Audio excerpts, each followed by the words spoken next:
Donc, je vous présente Johan, gérant de l'agence web Geektomic. Donc, on n'est pas très très loin, on est à environ 300 mètres de la CCI. Si jamais vous voulez nous voir, on a un très beau bâtiment tout vert. Donc, vous ne pouvez pas nous louper. Et je suis Pamela, donc je suis chef de projet aussi chez Geektomic et également chez Elaya. Donc, c'est passé, mais il est également créateur de Velaya. On est une équipe de 30 personnes et on a créé en parallèle Elaya. Et on a une équipe de 5 personnes dédiées à Elaya parce que ça devient un projet hyper excitant en plus de notre expertise cycle. Oui, voilà, c'est aujourd'hui, c'est vrai quand l'IA est arrivée, forcément, on s'est posé la question quels vont être les nouveaux enjeux, quelles sont les mutations d'un site web, est-ce qu'on va être encore là dans quelques années? Il y a quand même du monde qui vit sur ce métier d'artisan, agence web et acquisition. Et voilà, aujourd'hui, on s'est posé la question quel va être le web de demain. Et donc, c'est aujourd'hui, finalement, après 3 ans presque de développement d'Elaya, c'est un peu cette rétrospective qu'on veut vous donner. Et pourquoi, du coup, on est arrivé à cet outil qui, aujourd'hui, est une IA, vous allez voir, embarquée en interne. Et c'est une double peau IA de votre établissement. Donc, c'est aujourd'hui ce qu'il en est. Donc, commençons par donc, les mutations du web, si tu veux bien, Pamela. Juste, je précise, c'est pas une qui va chercher à vous tuer aussi comme AI. Donc voilà. Allons-y. Ouais. Donc, ce qu'on voulait faire pour introduire Elaya, c'est aussi nous parler des nouveaux comportements qui vont venir, qui sont déjà en cours d'ailleurs par rapport à l'IA. Et on va commencer par d'abord les nouveaux usages au sein de la recherche web. Donc, avant, vous faisiez une recherche sur Google, vous faisiez des mots-clés. Donc là, par exemple, on va dire que vous cherchiez lors de notre intervention, vous allez taper horaire, conférence IA, Johan et Paella, parce que vous n'aviez que ça comme information. Vous tapez ces mots-clés-là, et après vous avez une liste de liens à explorer, à rechercher. Donc c'est à vous de faire cette recherche. Ça peut être long, et puis il y aura plein qui vont abandonner. Parce que c'est vrai que pour agréger toutes les informations que vous pouvez trouver au sein de ces différents liens, ça peut être long. Maintenant, aujourd'hui, dès à présent, alors pas encore en France, mais bientôt, mais dans presque le reste du monde, maintenant vous avez un avis de commande, vous posez votre question de façon naturelle, comme vous le faisiez avec quelqu'un que vous avez au téléphone, et Google vous répond avec un résumé, et c'est lui qui va faire vos recherches, qui agrège tout, qui vous donne une réponse compréhensible par tout le monde. Donc on obtient maintenant une réponse générée. Et donc ça, c'est le AI Overview, donc c'est le nom de la technologie de Google qui s'appelait SIE avant, je vous précise pour ça. Donc du coup, c'est une des choses qui nous a inspiré. Oui, donc voilà, et c'est vrai qu'on s'en rend pas forcément compte, mais aujourd'hui, cette année, en 2025, on a une augmentation de 18% des recherches Google qui affichaient un résumé IA. On sait que nous, on a été bloqués par, on va en parler, la CNIL, par rapport aux contraintes, notamment RGPD, que ça peut provoquer. Mais voilà, il y a vraiment un grand essor et donc la mutation du type de recherche évolue fortement. Et j'en parle aussi parce qu'on parle aussi d'agents. Hein, donc là, c'est la recherche, on demande et on a une réponse. Mais aujourd'hui, demain aussi, il va y avoir donc, tout ce qui est recherche agentique, avec de la recherche transversale, où on va pouvoir faire des actions dans un LLM. Et ça, c'est vrai que alors c'est bien, c'est waouh, mais c'est vrai que nous, on parlait avec le gendarme du monde, et c'est vrai qu'il y a des limites à ça. En tout cas, moi, je pense que il va y avoir un effet boomerang. Pour rester dans les gros chiffres, là, on a ressorti le nombre de tests mensuels pour ChatGPT. ChatGPT, c'est vraiment l'IA grand public. Quand vous demandez qu'est-ce que c'est une IA à votre grand-mère ou à votre oncle, enfin voilà, les gens qui ne sont pas spécialement branchés tech, on va dire, ils vont vous répondre ChatGPT. Pour eux, l'IA égale ChatGPT. Donc évidemment, il y a une légère d'avance. On est sur 5,8 milliards de visites mensuelles pour ChatGPT, sauf en 2025. Et on a ressorti un petit diagramme pour vous montrer aussi la part en fait, que les autres ont. ChatGPT, évidemment, est bien en avance. On a la Chine, en tout petit, là, que je veux juste mentionner, mais qui est quand même présente. Et après, on a les outils comme Copilot, donc ça c'est Microsoft. Google Gemini, évidemment, Google qui est pas très très loin derrière. Perplexity, Claude AI, Grok, vous les connaissez. Et donc voilà, on a vraiment une répartition ici, mais qui est dominée par ChatGPT, évidemment. Alors voilà, j'en parlais, c'est vrai qu'on est le gendarme de l'Europe, voire du monde. C'est pas Personnellement, je trouve pas ça plus mal non plus, même si en effet on peut être à la bourre, donc il faut quand même surveiller tout ce qui se fait. Mais en effet, ce chiffre, 90% des modèles d'IA actuels ne respecteraient pas la RGPD européenne. C'est un peu le Far West aujourd'hui, mais je pense qu'il va y avoir aussi des régulations. Parce que tout à l'heure, j'en parlais des agents, mais aujourd'hui, vous connaissez des agents comme Comet, enfin, des navigateurs comme Comet. C'est vrai que c'est quand même. On ouvre vraiment la boîte de Pandore sur toute notre donnée. Et là, pour le coup, en tant qu'agence web, on nous a beaucoup retoqué par rapport à un bandeau de consentement, etc. Mais là, aujourd'hui, c'est quand même bien open bar ce qui se passe, notamment sur cet agent, qui est vraiment le navigateur Comet, qui est le navigateur de Perplexity. C'est vrai que c'est vraiment étonnant comment on autorise à accéder à toute notre data interne. C'est vrai qu'il y a aussi la DMA Google qui fait attention. Juste pour une petite histoire, moi je pensais il y a 3 ans que tout ce qui est distributeur, TripAdvisor, Booking, tout ça c'était fini. Parce que quand on voyait la qualité des outils de Google, type Google My Business, type Google Maps, etc., j'étais là, mais c'est fini. Et ils ont pris un gros coup de bâton, là on le voit récemment avec cette énorme amende. Pour eux, c'est une énorme amende parce que c'est sur le marché européen, sur la DMA. Oui, du coup, oui, c'est ça, c'est ce que tu as dit. L'Europe, elle tient très très fort à ces règles. Donc le Digital Market Act, c'est Google qui n'a pas envie que Google soit omniprésent sur tous les produits sur Internet. Donc ils imposent des règles et des limites que Google subit. D'ailleurs, ils prennent assez cher, on va dire. Bon, je dis que c'est chapeau, mais bon, je suis pas sûr. Ça reste quelques chiffres.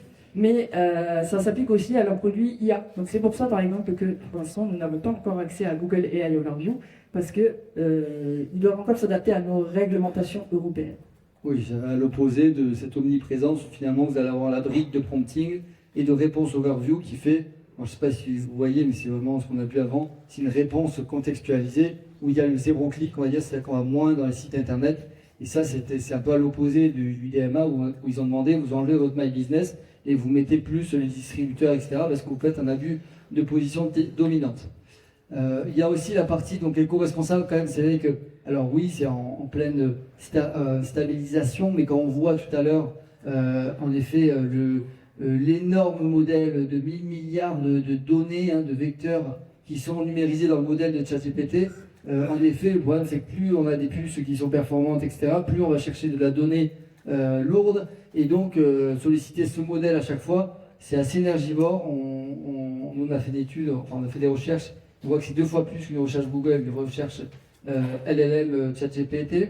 Et par contre, c'est pour ça qu'on en vient aujourd'hui sur Elaya, un micro-modèle où on va vous vectoriser votre donnée, votre data à vous, et donc du coup 100 fois moins énergivore, parce que on n'a pas 2 milliards de données, mais on a beaucoup moins de données qu'on vectorise, et sur lesquelles là après, dans le tourisme, c'est 68% des questions sont tout le temps les mêmes.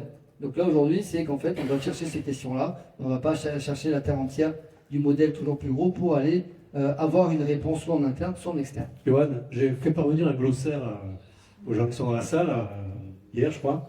J'ai pas mis vectorisé par contre. Ouais.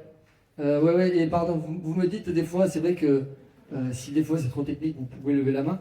Vectoriser, c'est en effet que, par exemple, on va vous montrer, donc on fait un modèle, on met un PDF, il va vectoriser tous les éléments de ce PDF pour que ce soit des vecteurs, et la réponse de statistique qui est basée, quand on fait une demande à une IA, il nous répond en fonction de statistiques, il va aligner les vecteurs pour donner une réponse générative IA. Merci. Donc maintenant, on va passer aux autres nouveaux usages. On a parlé des nouveaux comportements qu'il va y avoir dans la recherche, mais évidemment, il va y avoir aussi des comportements qui vont se répercuter sur les sites internet, sur la façon de naviguer sur un site internet. Donc idem, on était avant sur de la recherche. On arrive sur un site internet et on cherche quelque chose. Là, on a pris un exemple dans e-commerce. Et on a des fois des menus ultra complets. Alors c'est vrai que du coup, on a le choix. Mais le cerveau humain n'aime pas trop quand il y a trop de choix, parce qu'il va vite se fatiguer, surtout sur Internet maintenant. Donc maintenant, on a créé un outil, et puis même il y a des outils qui existent pour justement amener une nouvelle expérience de navigation. Donc on a maintenant de la navigation conversationnelle, tout simplement. Donc on va vous expliquer, nous on a fait plusieurs outils dans ce sens-là. Donc maintenant on pose sa question également à une IA et elle va nous répondre et elle va vous amener à ce qu'on cherche rapidement, plus facilement, pour soulager votre cerveau et faciliter par Internet. Oui, voilà, ça c'est un cas d'empreinte blanche. Vous connaissez un commerce du coin qui fait la vente de textiles, vous pourrez questionner. Et c'est vrai que l'embarras du choix qu'on voit bien sur ce méga menu pose problème. La différence aussi, si vous voulez, moi elle m'est venue aussi il y a 2 ans quand j'ai réservé des vacances pour 10 potes dans un camping en Auvergne, un glamping, donc un peu atypique. J'étais où est-ce que je les emmène? J'avais un peu de responsabilité, on avait 3-4 enfants qui avaient moins de 4 ans. Et je réservais, à un moment je me suis dit, bon, j'en fais une quinzaine de sites internet, et à un moment je me dis, mais bon, j'ai 4 ans, ma problématique, enfin j'ai un enfant de 4 ans, je veux savoir s'il y a des randos adaptés pour les enfants de 4 ans, et je voudrais savoir le Puy-en-Velay si c'est loin. Bon, il se trouve que c'est moi qui ai acheté le site internet, toute l'info y était. Alors moi je déteste lire, malheureusement je suis beaucoup sur le local et l'humain. Et donc c'est vrai que j'appelle ma cliente, elle était en Martinique, en vacances, sur la plage, et elle me répondait au téléphone. Parce que pour les gens en camping, ils coupent l'hiver, mais pas vraiment, parce qu'ils ont les résas qui tombent. Donc en fait, elle me répond pourquoi? Parce que l'IA conversationnelle, la conversation qu'on a, c'est du sur-mesure. C'est comme quand du prêt-à-porter, vous allez sur place, et on vous fait quelque chose qui est complètement adapté à vos 3-4 problématiques que vous avez au moment donné. Et moi, mes 3-4 problématiques, c'était, j'ai un enfant de 4 ans, il me faut un kit bébé. Est-ce que vous avez ça ou non? Combien ça coûte? Est-ce que vous avez des randos? À combien de temps je suis Puy-en-Velay? Et voilà, est-ce qu'il y a une piscine chauffée? Et ça, c'était mes problématiques, et elle m'y répond en 5 minutes. Donc forcément, par contre, si je cherche ça dans le PDF, le prix du kit bébé, etc., c'est un boulot énorme fois 10 recherches. Et on n'en parle pas encore quand il y a un méga menu comme ça, où je veux trouver le porte-clés en bois adapté, éco-responsable, qui soit à moins de 10 €. C'est ça aujourd'hui, la recherche par demande et réponse plutôt que la recherche en autonomie. On a fait aussi des études, voilà, donc forcément quand on le guide, on a eu des taux de retour, des conversions qui sont meilleurs, notamment dans le B2C, on voit e-commerce, tourisme, où on a plus 80 à 150% de conversion grâce à un outil de recherche interne. Donc ça, c'est vrai que c'est vraiment intéressant à développer parce que ça anticipe ou ça répond aux besoins du moment, qui sont de répondre et faire du sur-mesure pour les gens et répondre en manière très efficace à leurs problématiques de l'acte d'achat, avant l'acte d'achat. Donc, premier outil que l'on a développé avec Elaya, c'est d'intégrer un chatbot. Donc, le chatbot, on les connaît tous, ça fait un petit moment qu'on a un peu l'habitude de les voir sur les sites internet. Ils peuvent être utiles, plus ou moins. Donc, Elaya, ça reste... c'est un chatbot, mais c'est un chatbot IA. Donc là, on est sur un chatbot générationnel. C'est plus la même chose que sur les chatbots où vous posez une question et en fait, celui-ci vous répondez par des boutons à cliquer. C'était des scénarios que vous proposez. Et donc, à la fin, vous aviez plus ou moins votre réponse, voire pas du tout. Vous pouvez même à la fin lui dire ouais, j'ai pas aimé la réponse, mais ça ne changeait pas grand-chose. Cette fois, on a donc une IA qui est intégrée dans ce chatbot, qui peut déjà discuter de façon naturelle et vraiment comprendre ce que vous voulez. Et elle est, on va vous expliquer un petit peu comment on les a entraînés et sur quelles données elle se base. Et vraiment, elle connaît parfaitement le sujet, elle connaît, elle sait où elle est, où elle se trouve et de quoi elle parle. Et donc voilà, nouvelle expérience de navigation par le biais d'un chatbot. Donc, outil que les gens connaissent, on reste sur de l'X qu'on a, et après vous allez voir qu'on a créé une autre. C'est vrai qu'on voit, parce que finalement, le chatbot, on a tous le traumatisme du chatbot 2019, le Covid, où on voulait répondre de manière robotique, et en fait, c'était la on ne peut pas y aller. Voilà. Et donc, du coup, c'est vraiment c'est l'amalgame qu'on peut faire, et en fait, si vous voulez, aujourd'hui, une IA en interne, c'est ça, c'est un moteur de réponse. Et nous, par exemple, on a développé des différentes utilisations, et donc on a notre overview, on l'a anticipé, même si c'est pas arrivé ici. Nous, on a notre overview, où le chatbot, c'est une brique comme ça qu'on met dans le site, et on peut lui demander ce qu'on veut. On a des suggestions comme ça en plus qu'on peut mettre en avant pour faire pour pousser des produits ou des questions récurrentes. Et finalement, vous voyez, ça se met sous cette forme-là. En haut à droite, demain, ce sera Elaya va assez rapidement être un avatar qui va bouger au fur et à mesure du site, et qui va comprendre avec vos cookies que vous avez, vous parlez hollandais, que vous avez par exemple 3 enfants et que vous avez tel âge. Voilà, c'est vraiment l'enjeu. Le vocal aussi va très vite arriver dans notre chatbot. Donc c'est les enjeux aujourd'hui d'un moteur de réponse, comme on l'a dit, avec aussi le contenu dynamique. Ouais. Oui, les contenus dynamiques. En fait, on va vous expliquer un peu comment on a construit le cerveau de notre Elaya, mais en fait, elle va permettre également de fournir des contenus dynamiques. C'est l'enjeu maintenant aussi. Notre site internet, il faut qu'il soit, il y a ça l'attention des IA génératives. Il faut qu'on vous trouve quand on pose la question sur ChatGPT et autres. Il faut que ChatGPT parle de vous. Et pourquoi? Il faut que vous produisiez du contenu pour votre site internet, du contenu bien visible par les IA pour qu'ils les apprécient, un petit peu comme on faisait avec Google ici, et qu'on doit continuer à faire d'ailleurs. Et donc Elaya, en fait, quand on l'installe, elle produit également des pages qui sont du contenu dynamique. En fait, elle va se baser sur des connaissances qu'elle a. Par exemple, on a le cas avec un client touriste qui va produire, par exemple, des contenus sur les alentours de l'établissement que vous êtes en train de visiter, sur les sites culturels autour, sur les animations, voilà, sur plein d'informations. Vous avez carrément un guide qui est généré, qui va s'auto-alimenter par rapport aux données que vous allez donner à votre IA. Et par exemple aussi, quand on a cette base de connaissances, et la base de connaissances, on va vous montrer comment ça fonctionne, et pourquoi justement on arrive à bien répondre. Mais aujourd'hui, voilà, en fait, on arrive, et là on fait des usages parce que c'est important aussi de comprendre comment on va pouvoir disposer tous les sujets sur un site internet. Mais aujourd'hui, c'est un peu le Far West aussi pour sortir sur les géos. Mais une des données qui est sûre, c'est que vous nous demandez de faire des FAQ structurés. Voilà, aujourd'hui dans toutes les pages, sur par exemple la page de telle fiche produit, à saisir. Vous savez que c'est un gros boulot. Aujourd'hui, nous pour ça, si vous voulez, toutes les 500 à 1000 questions pré-répondues sur une base de connaissances sur mesure qu'on fait pour vous, on arrive à l'indexer sur un master lexique avec donc du coup des questions-réponses. Pourquoi c'est important de répondre? Parce que si vous voulez, tous les 6 mois, quand il actualise son modèle de milliards de données, on l'a dit, il va vous scraper votre site internet, il va aller sur votre site, il va embarquer le maximum de données et de questions-réponses, et notamment grâce aux données structurées FAQ, il va pouvoir connaître beaucoup de choses sur vous, et vous allez voir même des questions un peu insolites. Et on a besoin de répondre à des questions insolites, c'est-à-dire les personas, insolites ou exhaustives, les personas, le positionnement, les valeurs, le parcours des proprios, etc. Parce que demain, les gens vont poser des questions assez poussées. Et si vous êtes les premiers à répondre à une quantité importante de données, vous serez forcément, vous pourrez ressortir devant les autres. Et donc on a dit, il y a le modèle, et après il y a la recherche instantanée aussi.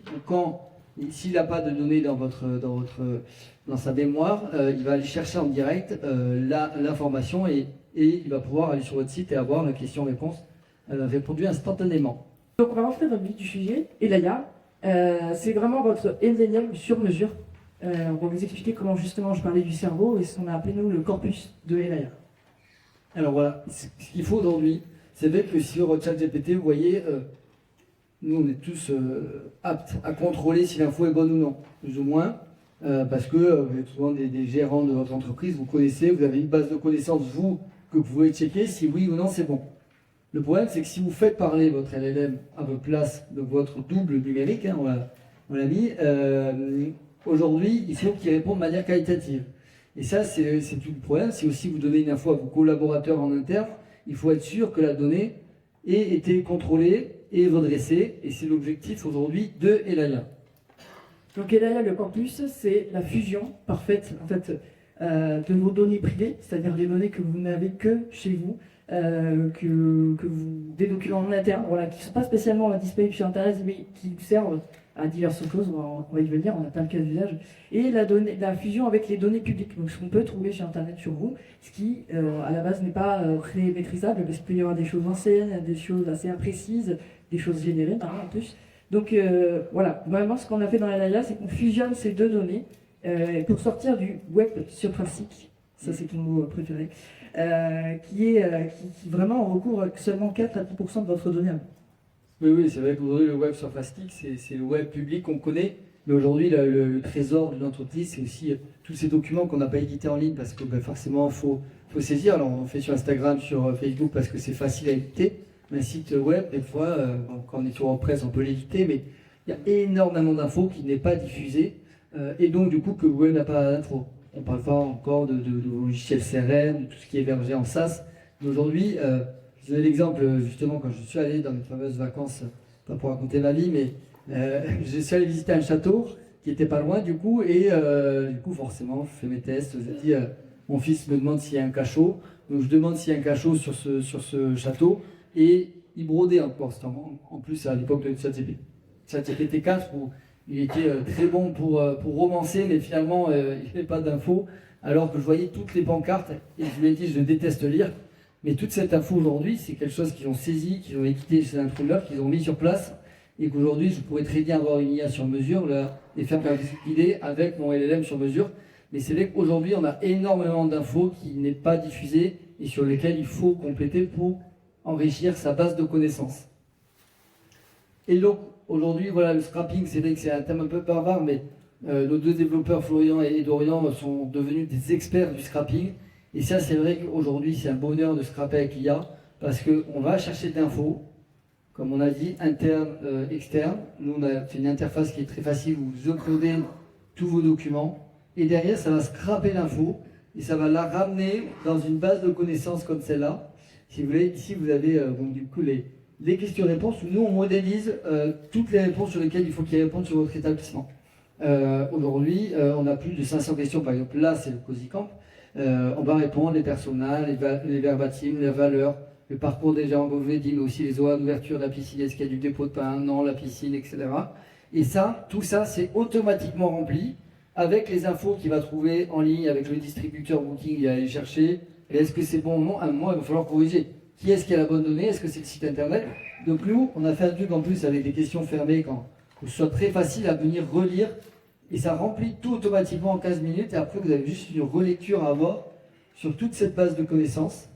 Mais aussi, on peut mettre un PDF et ça va vous créer une fiche produit. Vous pouvez créer une entrée et ça va vous créer la fiche produit de votre e-commerce qu'après on va pouvoir diffuser sur le site internet. Alors là, on n'en est pas encore, on n'est pas loin de pouvoir maintenant ver votre fichier produit très facilement fait grâce à l'IA. On va pouvoir la diffuser sur votre WordPress. On l'a vu tout à l'heure avec les guides. Là, les guides, tout à l'heure, on crée une entrée, on dit trouve-moi les top 5 des villes aux alentours. Ça va chercher le nombre de kilomètres, la photo à la une, le petit descriptif, l'URL du site de référence, les événements pareils, il faut les dire, et ça vous crée des tableaux de données comme ça, qui demain, qui sont votre double numérique, et sur lequel vous avez juste à affiner la donnée. Voilà. D'ailleurs, on n'en a pas parlé, mais il y a tout un système de statistiques aussi. C'est vrai qu'on avait dit qu'on le rajouterait, mais on ne l'a pas rajouté. Tout un système de statistiques. Si vous voulez nous voir. C'est vrai que tout à l'heure. On présente, je présente. On passe au cabinet. Donc du coup, le chatbot en interne, c'est pas le chatbot remis sur le site internet, c'est le chatbot que vous avez, donc, qui est intégré dans la layer. C'est notre chatbot sur votre plateforme que vous l'utilisez au sein de votre équipe. Donc du coup, ça peut servir de wiki, ça peut servir pour les onboarding, c'est-à-dire vous accueillez quelqu'un de nouveau dans votre équipe. Votre chatbot en interne, en fait, il est alimenté par toute votre documentation réglementaire, mais voilà, les règles intérieures, les conventions collectives, tout ce genre de choses. Et vous pouvez directement mettre le chatbot dans les mains de la personne nouvelle, lui dire pose-moi tes questions par rapport à tout ce que toutes les pressions que tu vas avoir sur tout le poste. Ça peut être bien aussi pour quelqu'un qui veut faire du support, qui veut donner des informations mais qui ne connaît pas encore tout. Hein. Une personne qui arrive, forcément, elle n'a pas toutes les informations. Questions administratives, etc. Donc le data entraîné sur vos données privées et publiques peut répondre à ça, peut aider aussi à votre communication en interne. Sachez que d'ailleurs sur Veolia, on a deux plans où on peut mettre soit les données privées, les données que vous voulez donner accès à votre chatbot sur le site internet, ou pour le chatbot en interne. Vous pouvez vraiment séparer. S'il y a des infos que vous ne voulez pas donner pour l'externe, c'est assez normal. Donc vous pouvez séparer en fait, ces informations. Si vous mettez votre bilan d'une société, que vous allez après taper dedans dans votre bilan de PDF, dans votre marge évolutive depuis les dernières années, forcément vous voulez que ça reste en interne, donc vous ne le communiquez pas. Et aujourd'hui, en plus du chatbot en interne, sur lequel il y a tout un système de statistiques, vous pouvez voir les discussions de nos collaborateurs anonymisés, mais aussi, donc je l'ai dit pour le chatbot, on voit toute la granularité des conversations et de manière incrémentale, on peut améliorer la base de connaissances que vous avez. Aujourd'hui, un assistant aussi, on crée des assistants sur mesure, qui est la rencontre, si vous voulez, alors, entre une LLM publique, que ce soit Mistral, ChatGPT, un corpus. Le corpus, c'est la base de connaissances redressée. Les consignes, donc c'est des prompts des assistants, comme des wiki. Et un vector store, on va pouvoir lui donner des documents de référence. On va lui dire, voilà, tu te bases sur, si tu veux faire un contrat de travail, et tu te bases sur ce modèle-là, pour un contrat de travail saisonnier, par exemple, pour créer ton assistant et ton livrable quand tu vas faire ton travail avec ton IA en interne. En résumé, je te laisse conclure. Plus de conversion, plus de contrôle, plus d'efficacité, plus d'éco-responsabilité et RGPD friendly. On ne donne aucune info aux US, plus de souveraineté. C'est l'idée d'Elaya. Si vous avez des questions, on est là et on a une offre CCI, quand je ne t'ai pas parlé, mais pour Si ce sera plus parlant que ce dont tu as pu nous donner comme information, tout ça avant de manger. Donc venez nous voir, on va vous montrer comment ça marche.